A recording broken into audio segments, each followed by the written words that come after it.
Assalamualaikum. Waalaikumsalam, Bro. Nggih, Bro. Nggih, Bro. Saudara nggih. Ini adik seperguruan saya. Nggih, nggih. Bukan adik, abangnya ini masih saudaranya Bapak ini. Ini guru saya. Pak saya gurunya. Guru saya. Dan guru saya juga. Oh, salah jenengan. Sama-sama jadi satu seperguruan. Nggih, Bro, nggih. Monggo. Saya bantu. Dan Alfalak saya juga mengguru ke Alfalak juga. Nggih, Bro, nggih. Gimana, Bu? Nggih. Terima kasih Pak Amirul. Ya, jadi yang berkenaan dengan materi penelitian saya kan kepemimpinan perempuan dalam peningkatan mutu perguruan tinggi. Nah, oleh karena itu yang saya ingin ketahui kemarin pas waktu munculnya kepemimpinan perempuan yang alhamdulillah menjadi rektornya adalah Ibu Siti Maria, ya. Itu proses untuk lahirnya itu dinamikanya. Ya, dinamikanya satu, proses lahirnya dulu ya. Proses lahirnya itu memang di Unitomo ini untuk menentukan pimpinan, dalam hal ini adalah rektor itu melalui sebuah syarat ya. Syaratnya sudah ditetapkan di dalam statuta universitas. Statuta universitas itu dibuat oleh yayasan. Nah, syarat-syaratnya diantaranya adalah memiliki kemampuan manajerial dan pengalaman kerja serta pengalaman di bidang-bidang lain yang mendukung. Lalu pada saat kemarin itu muncul dua pemimpin, calon pemimpin, yakni Bu Siti Maria sama Bu Mei. Yang dua-duanya insya Allah menurut aturan itu memiliki kemampuan yang sangat bisa dipertanggungjawabkan. Secara hukum sah itu dua-duanya. Lalu kemudian dinamikanya tentu adalah melalui sebuah proses pemilihan yang sudah diatur di dalam statuta juga. Proses pemilihannya mulai dari pencalonan, kemudian melalui sebuah tes kemampuan, tes IQ, tes kapabilitas di dalam mempresentasikan materi ke depan. Nah, mau dibawa gerbong ini, mau dibawa kemana gerbong yang namanya universitas ini ke depan. Sehingga pada saat yang demikian ini ada penilaian-penilaian dari tim penilai, akhirnya dua-duanya layak. Lalu kemudian tahap berikutnya adalah dilakukan pemilihan. Dilakukan pemilihan melalui sebuah proses pemilihan yang demokratis. Lalu disitulah akhirnya ditentukan bahwa siapa yang mendapat suara banyak sesuai dengan aturan, mereka itulah yang kemudian disahkan dan ditetapkan sebagai rektor. Itu untuk dua kandidat ini suara terbanyak berapa Pak? Waktu itu saya agak-agak lupa sih suaranya, kurang lebih sekitar 80% berada di suaranya Bu Rektor. Kurang lebih ya, tidak jauh dari itu. Artinya di Unitomo ini untuk kehadiran pemimpin perempuan tidak menjadi persoalan baru ya. Jadi tidak ada unsur gender dan lain-lain. Tidak ada. Artinya di tempat kita ini membuka ruang yang seluas-luasnya bagi gender ya, bagi gender sepanjang memenuhi persyaratan yang telah ditentukan. Artinya, ini perempuan tidak boleh, itu tidak ada.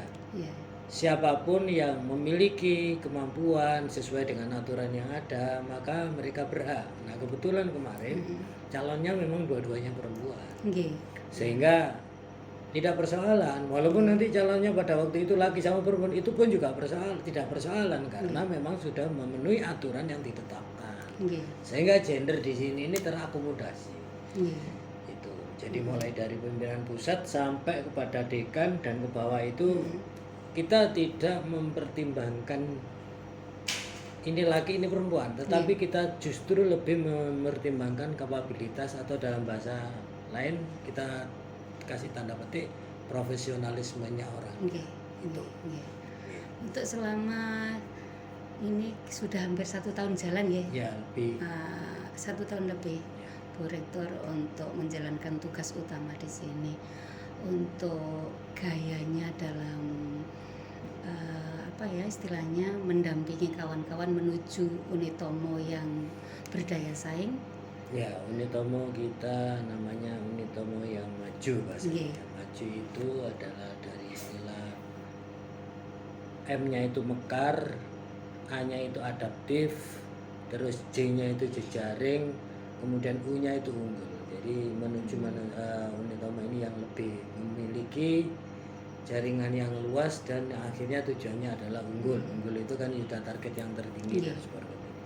Mereka lebih banyak memberikan kewenangan ya sesuai dengan kapasitas pendampingnya masing-masing. Saya sebagai waris satu tentu ini adalah beban yang paling berat karena proses akademik itu lebih diutamakan. Bahkan saya kalau dibagi-bagi dari tadi itu dari 18 lembaga di bawahnya rektorat selain dekan 9 dekan, ini ada 18 itu 7 berada di saya.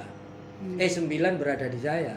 Separuh di saya, separuhnya dibagi 3 wakil rektor. Gitu.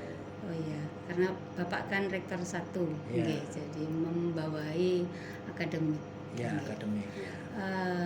Untuk menuju ke Unitomo Maju ini Pak yang sudah disinergikan antara Ibu Rektor dengan kawan-kawan yang ada di staf-staf yang ada di komposisi di masing-masing ini sudah sampai mana kira-kira yang bisa istilahnya bisa saling menerjemahkan kemauan atau ide dasar. Ya, alhamdulillah di bawahnya Bu Rektor ini mampu untuk menerjemahkan. Artinya bukan ini adalah otoritasnya rektor. Memang secara kepemimpinan itu kan begini kan, di dalam kepemimpinan ini kebetulan saya orang administrasi negara juga tahu kepemimpinan bahwa rektor ini adalah otoritasnya di bawah universitas ini otoritasnya dipegang oleh rektor. Lalu kemudian dibagikanlah kewenangan itu kepada bawahnya termasuk wakil-wakil rektor ini, ya kan.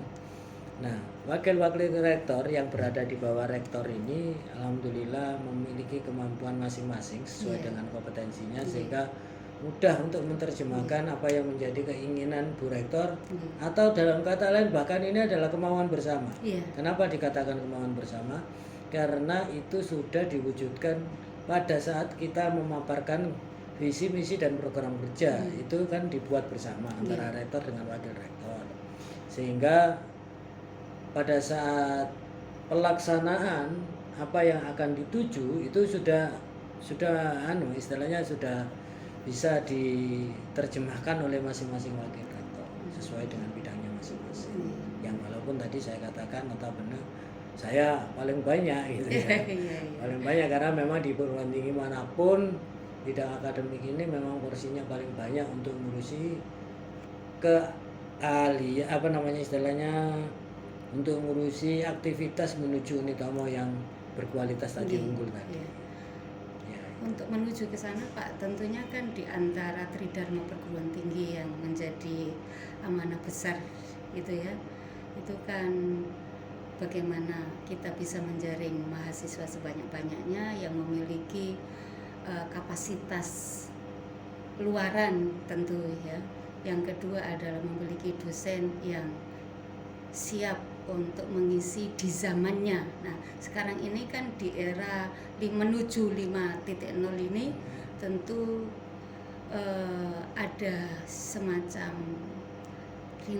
tantangan ya tersendiri bagi dosen dan seluruh sivitas yang ada di dalamnya yang menuju ke Unitomo Maju tadi itu.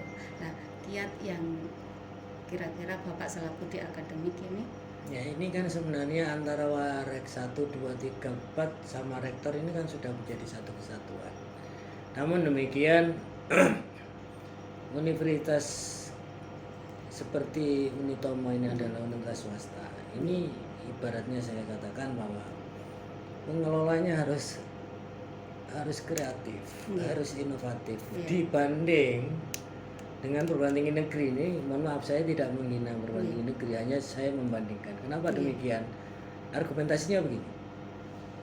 Universitas Dr. Sutomo ini swasta. hidup matinya dari universitas ini tergantung dari jumlah mahasiswa yang masuk. Iya. Dan jumlah mahasiswa yang masuk itu bukan serta-merta dia datang sendiri. Iya. Kita kan yang berupaya untuk mencari sehingga mereka harus bisa masuk. Iya.